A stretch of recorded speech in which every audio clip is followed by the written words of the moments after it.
नमस्कार, मैं हूं आपके साथ मयंक। आज 27 तारीख है। देखिए, इस वक्त की बहुत बड़ी खबर आ रही है।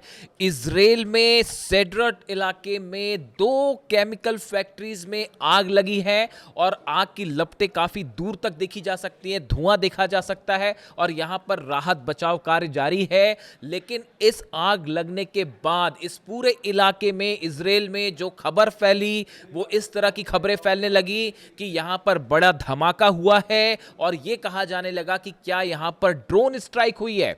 देखिए, इस तरह की खबरें फैली इजराइल में और उसके बाद वहां पर जो स्थानीय लोग हैं उनमें जबरदस्त खौफ का माहौल देखा जा रहा है। और ये जो दोनों केमिकल फैक्ट्रीज हैं दोनों सेड्रट इलाके में। देखिए, एक तो ये वो इलाका है जो बीर शेबा के करीब है। अगर आप जेरूशलम से बात करें तो करीब 70 किलोमीटर के आसपास डिस्टेंस होना चाहिए इसका। और ये वो इलाका है जहां पर पहले भी ईरान की तरफ से बड़ी स्ट्राइक्स हुई हैं, ड्रोन स्ट्राइक्स हुई हैं, मिसाइल स्ट्राइक्स हुई हैं। ये इंडस्ट्रियल इलाका है। यहाँ की 2 बड़ी केमिकल जो फैक्ट्रीज जो हैं, इसमें अचानक आग लगती है और कुछ लोगों ने ऐसा दावा भी किया कि भाई धमाके हुए उसके बाद आग लगी, इसलिए इस तरह की खबरें फैली कि ये ड्रोन स्ट्राइक थी। हालांकि अभी इस बात की पुष्टि नहीं हुई है कि ये ड्रोन स्ट्राइक थी या नहीं। और इस तरह से देखिए, अब इजराइल में अगर कहीं धमाका हो जाए तो बड़ी स्वाभाविक सी बात है कि जितनी मिसाइल्स मारी हैं ईरान ने और जितनी ड्रोन स्ट्राइक करी हैं पिछले बार जब भी जंग हुई उस बीच में, तो इजराइल में खौफ का माहौल, पैनिक होना साधारण सी बात है। तो हुआ ये कि ये जैसे ही खबर आई उसके बाद इस तरह की खबरें फैलने लग गई कि भाई ये ईरान की तरफ से ड्रोन स्ट्राइक कर दी गई है। उसके बाद पैनिक का माहौल था, लेकिन वहाँ पर जो है फायर फाइटर्स पहुँचे, आग को बुझाने का काम शुरू हुआ। लेकिन इस बीच एक और बड़ी खबर आ गई। देखिए, अभी ये धमाका हुआ ही था, आग लगी ही थी, इसके बीच में खबर आ गई कि इस 2 में से एक फैक्ट्री से अमोनिया गैस लीक होनी शुरू हो गई। बड़े इलाके में धुआं और आग और धुआं का प्रभाव था। तो उसके बाद ये सेड्रट जो देखिए जो खबर है, the Sderot municipality instructed resident of the nearby neighbourhood to remain indoors and keep their windows shut. जो वहाँ की लोकल गवर्नमेंट है, बॉडीज़ हैं, उन्होंने इस तरह के निर्देश जारी कर दिए कि जो सेड्रट के आसपास के इलाके के लोग हैं वो अपने घरों के अंदर रहें, खिड़की दरवाजे बंद कर लें, बाहर ना निकलें। यानी पैनिक का माहौल था, क्योंकि खबर ये थी कि अमोनिया गैस लीक हो रही है। अगर ये बड़े पैमाने पर लीक हो जाए तो इससे काफ़ी नुकसान भी हो सकता था। लेकिन अभी जो लेटेस्ट खबरें हैं उसके मुताबिक फायर फाइटर्स मौके पे हैं। इस बात की जांच जारी है कि वाकई यहाँ से अमोनिया लीक हुई है, नहीं हुई है, और अगर हुई है तो कितनी मात्रा में हुई है, इसकी अभी पूरी जानकारी आनी बाकी है। इस तरह से भी कुछ जगह से दावे हुए हैं। जो इजराइल के अखबार आप देखें, इजराइल का मीडिया देखें, तो वो इस तरह के दावे हो रहे हैं कि अमोनिया लीक नहीं हुई है। लेकिन इस तरह के भी दावे हैं कि अमोनिया लीक हुई है। अभी स्टेटस क्या है वो पता चलेगा। इस इलाके में देखिए इतना ज़बरदस्त पैनिक का माहौल था कि जो सेड्रेट से होते हुए जो ट्रेन्स जाती हैं उनको सेड्रेट स्टेशन पर रोकने से मना कर दिया गया। उन्हें कहा गया कि आप फौरन यहाँ से आगे निकल जाइए, इस स्टेशन पे आप ना रुकेंगे। आसपास के जो रेसिडेंशियल इलाके थे उनको काफ़ी घरों को खाली करवा दिया गया। जो थोड़े डिस्टेंस पे घर हैं उनको कहा गया कि आप घर के अंदर रहिए, बाहर मत निकलिए। यानी आप देखिए इस पूरे इलाके में, दरअसल देखिए ये बीर शेबा के करीब वो इलाका है सेड्रट का जहां पर ईरान की तरफ से शाहिद 136 ड्रोन्स ने, खास तौर पर जो 12 दिन की जंग हुई थी, इस जंग की बात नहीं कर रहा हूं मैं, पहले वाली जो जंग हुई थी, 12 दिन की जंग हुई थी जिसमें ईरान ने अपनी मिसाइल्स और ड्रोन की असली पावर दिखाई थी पहली बार दुनिया को, और इजराइल घुटनों पर था। और ये हालात थे कि धमाधम मिसाइल्स गिर रही थी और बिल्डिंग्स गिर रहे थे इजराइल में। और उसके बाद जो है वो पहली बार ताकत देखी थी दुनिया ने कि ईरान की मिसाइल्स और ड्रोन की क्या ताकत होती है। तो उस समय भी ये जो सेड्रट इलाका है, जो इसका इंडस्ट्रियल इलाका है, इस पर काफ़ी ड्रोन स्ट्राइक्स हुई थी। देखिए, ईरान में लगातार अमेरिका की तरफ से धमकियां आ रही हैं कि जो है हम वहाँ के जितने ऑयल स्टेशंस हैं उनको निशाना बनाएंगे, एनर्जी स्टेशंस को निशाना बनाएंगे, वगैरह वगैरह, इंडस्ट्रियल एरिया को निशाना बनाया जा रहा है। इन हालात में नेतन्याहू जब डोनाल्ड ट्रंप से मिलने वाले हैं उसके ठीक पहले इजराइल के एक इंडस्ट्रियल कॉम्प्लेक्स में आग लग जाती है, तेजी से फैल जाती है और इस तरह से धमाके और ड्रोन स्ट्राइक की खबरें फैलने लगती हैं। इसके बाद सबको यही लगा एक बार कि ये ईरान की तरफ से, जैसा कि ईरान ने पहले ही कह रखा है कि अगर हमारे पर हमले जारी रहे या अगर हमें ज़रूरत महसूस हुई प्रीएम्प्टिव स्ट्राइक की तो हम पहले स्ट्राइक कर देंगे। इस तरह की बातें भी ईरान की तरफ से कही गई। तो ऑलरेडी पैनिक फैलना लाजमी था। तो उसके बाद हालात ये है कि अब वहाँ पर जो है काफ़ी सारी जो है फायर ब्रिगेड की गाड़ियाँ हैं और वो आग वाग बुझाने के काम में लगी हुई है। अभी किसी तरह की ड्रोन स्ट्राइक की कोई कन्फर्मेशन नहीं आई है। अगर कन्फर्मेशन आती है तो हम आपको बताएंगे, लेकिन फिलहाल इस पूरी घटना से अच्छा खासा पैनिक जो है वो इजराइल में देखने को मिल रहा है।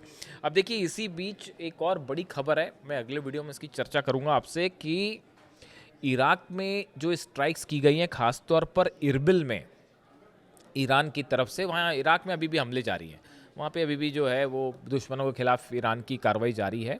उसमें इजराइल के कुछ सीक्रेट अड्डों को निशाना बनाया गया है। इस पर अभी डिटेल्स ज़रा आ जाए आपसे शेयर करेंगे।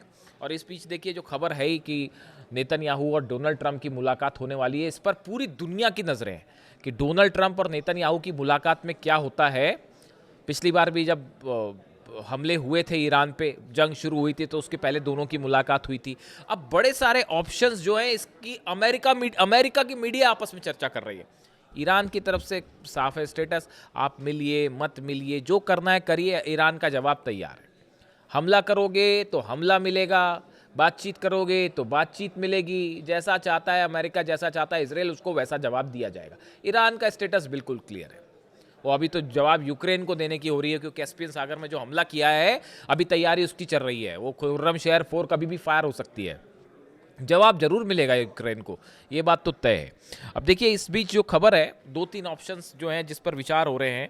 पहला ये कहा जा रहा है कि डोनाल्ड ट्रंप और नेतन्याहू की मुलाकात के बाद ये प्लान तैयार हो सकता है कि अब हॉर्मूज में एक्शन की जिम्मेदारी नेतन्याहू की। कई सोर्सेज ऐसा दावा कर रहे हैं कि अब हॉर्मूज में अभी तक अमेरिका ने अपने 18 जहाज लेके वो खड़े रहे, कुछ कर नहीं पाए। हॉर्मूज अभी भी पूरी तरह से ईरान के कंट्रोल में, परिंदा भी पर नहीं मार सकता वहाँ ईरान की इच्छा के बिना। तो अब ऐसे में बताया जा रहा है कि हो सकता है कि नेतन्याहू को हॉर्मूज का कंट्रोल दे दिया जाए, कि बस जिम्मा दे दिया जाए कि भैया अब यहाँ पे ईरान से आप लड़ो, हम नहीं लड़ सकते। तो एक ऑप्शन ये है कि इसराइल की एंट्री हॉर्मूज में होने जा रही है, वहाँ पर ईरान उसके लिए तैयार बैठा हुआ, कह रहा है आप आइए, हम बताते हैं, हमारी अबू मेहदी रेडी है, तो वो अलग तैयार है। दूसरा ऑप्शन ये बताया जा रहा है कि अब अमेरिका में मिड टर्म पोल्स होने हैं। अब यहाँ बड़ी समस्या ये है, जॉर्डन में बेस तबाह हो गए, सोल्जर्स मारे गए, कुवैत में पेट्रियट तबाह हो गया, बहरीन में पेट्रियट थर्ड सिस्टम तबाह हो गए, तो भयंकर नुकसान हो गया। अब सैटेलाइट इमेजेस सामने आने लग गई हैं, और जो रिपब्लिकन सांसद हैं डोनाल्ड ट्रंप की पार्टी के, वही सवाल उठाने लगे हैं डोनाल्ड ट्रंप पर, कह रहे हैं कि भाई आपने हासिल क्या किया, आपने ईरान जाके ऑपरेशन किया, आपने हासिल क्या किया। आप कह रहे थे रिजीम चेंज होगी, वो भी नहीं हो पाई। आप कह रहे थे कि यूरेनियम पर हम कब्जा कर लेंगे, वो भी नहीं हो पाया। तो फिर आप कर क्या पाए वहां जाके? जंग आप जीत नहीं पा रहे हो, अंदर आप कदम नहीं रख पा रहे हो। तो अब ये रिपब्लिकन, ये मैं नहीं कह रहा, ये सीनेटर्स और रिपब्लिकन पार्टी के सदस्य डोनाल्ड ट्रंप पर सवाल उठा रहे हैं। तो इससे आप अंदाज लगा लिए कि मिड टर्म पोल का क्या होना है। तो डोनाल्ड ट्रंप वहां भी घबराए हुए हैं कि भाई चुनाव हार गए तो फिर बड़ी फजीयत हो जाएगी कि ईरान ने हराया, चुनाव भी हार गए। तो अब उसकी भी चिंता सताई जा रही है। तो अब नेतन्याहू से मुलाकात है। तो अब देखिए, तरह तरह की खबरें हैं।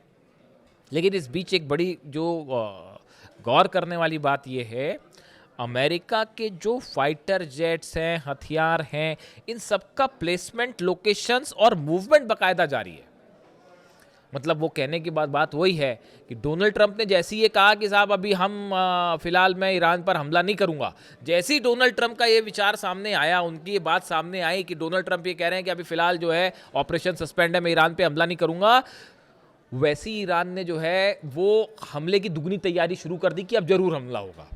जब भी डोनाल्ड ट्रंप बोलते हैं तो वो अपनी बात से पलट जाते हैं। मतलब उनको हमला करना होगा तो बोलेंगे जी मैं नहीं कर रहा, और हमला हो जाएगा। ईरान तैयार है उसके लिए। यानी डोनाल्ड ट्रंप का ये कहना कि मैं हमला नहीं करूंगा, उस तो ईरान और अलर्ट हो गया है। उसने अपनी और जो है मिसाइल तैनात कर दिए हैं। और वो जो है ईरान की सेना के जो प्रवक्ता हैं, उनकी तरफ से बयान आ गया कि उन्होंने अपनी लोकेशंस गिना दी है कि भाई सऊदी में ये लोकेशन है, यूएई में ये लोकेशन है, कतर में ये लोकेशन है, और अगर हमला होगा सब पर एक साथ मिसाइल मारी जाएगी। तो उन्होंने अपनी एक अलग लिस्ट जारी कर दी है, और इजराइल अलग निशाने पर आ गया है। कल ही ईरान की तरफ से बयान आया था कि अगर जो अब हमला होगा तो कुछ हो ना हो, इजराइल पर तो हम जरूर हमला करेंगे। अगर अब हम पे हमला होता है, ईरान का स्टैंड साफ है, अगर ईरान पर कोई भी हमला होता है, कहीं भी हमला होता है, तो हम इजराइल पर जरूर हमला करेंगे। खासतौर पर अगर पिकेक्स माउंटेन पर हमला हुआ तो इजराइल निशाना बनेगा। अब इस बीच लग गई आग। अब सेड्रेट में इस समय आग लग गई, और फिर खबर इस तरह से फैल गई कि धमाका भी हुआ था और ड्रोन स्ट्राइक तो नहीं, तो वो उसको इस तरह से लेने लगे। हालांकि अभी ऐसी खबरें नहीं है, लेकिन चूंकि आग लगी, पैनिक की बात थी और अमोनिया फैलने वाली बात थी, इसलिए आप तक पहुंचाना ज़रूरी था। इसके अलावा अब देखिए, एक तो ऑप्शन ये हो गया, अब एक और नया जो है वो सोर्सेस से नई हलचल और शुरू हो गई है कि डोनाल्ड ट्रंप को उनके कुछ एडवाइजर्स ये बता रहे हैं कि भाई देखिए असल में हुआ ये जो इनसाइड स्टोरी है, एक बैठक हुई, मैं इसका जिक्र पहले भी कर चुका हूँ, आपको बताता हूँ मैं। अमेरिका में एक बैठक होती है, उस बैठक में जनरल डेनकेन शामिल थे, चीफ जॉइंट ऑफ स्टाफ, वो शामिल थे, हेजगेट शामिल थे, डोनाल्ड ट्रंप और तमाम एडवाइजर्स इनके साथ शामिल थे। ब्रैड कूपर जो है उनसे बात की गई, सेंटकॉम के जो चीफ हैं, जो ऑपरेशन देख रहे हैं ईरान के, तो सेंटकॉम चीफ जो है उनकी तरफ से बयान आया कि देखिए हमने ईरान के ऊपर जितनी एयर स्ट्राइक करनी थी वो कर ली, अब इससे और ज़्यादा हम जो है कोई अपना गोल हासिल नहीं कर सकते। उन्होंने सच्चाई कबूल कर ली असल में ये कि हम जितना नुकसान कर सकते थे ईरान का। एयर स्ट्राइक, देखिए हर ऑपरेशन की एक सीमा होती है, आप एयर स्ट्राइक करके किसी को हरा नहीं सकते, किसी देश को।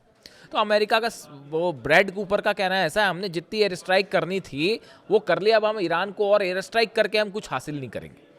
तो अब एयर स्ट्राइक करके हासिल नहीं करेंगे तो कैसे हासिल करेंगे?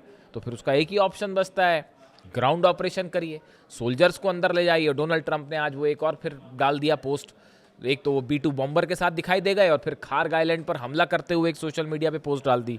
तो उसके बाद ये स्पेकुलेशंस चल पड़े कि भाई अब ग्राउंड ऑपरेशन होने वाला है, उसके लिए ईरान अलग तैयार बैठा है।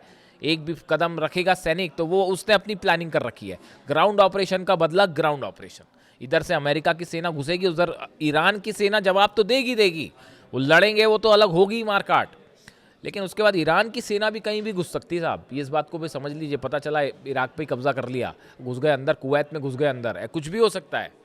ये जो है इन्होंने अपनी अलग पॉलिसी तैयार कर रखी है ईरान ने कि वो दुश्मन से एक कदम आगे चलेगा, मतलब जो चीज़ नहीं सोची होगी वो कर लेंगे।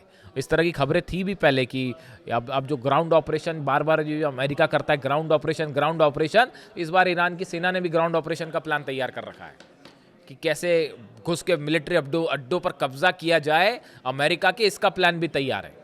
वो 8 लाख सैनिक ऐसे ही नहीं बैठे और बड़े गुस्से में बैठे हैं साहब अली खामेनी साहब की शहादत के बाद से, वो कुछ भी हो सकता है। तो फिलहाल ये खबर आप तक पहुंचानी ज़रूरी थी।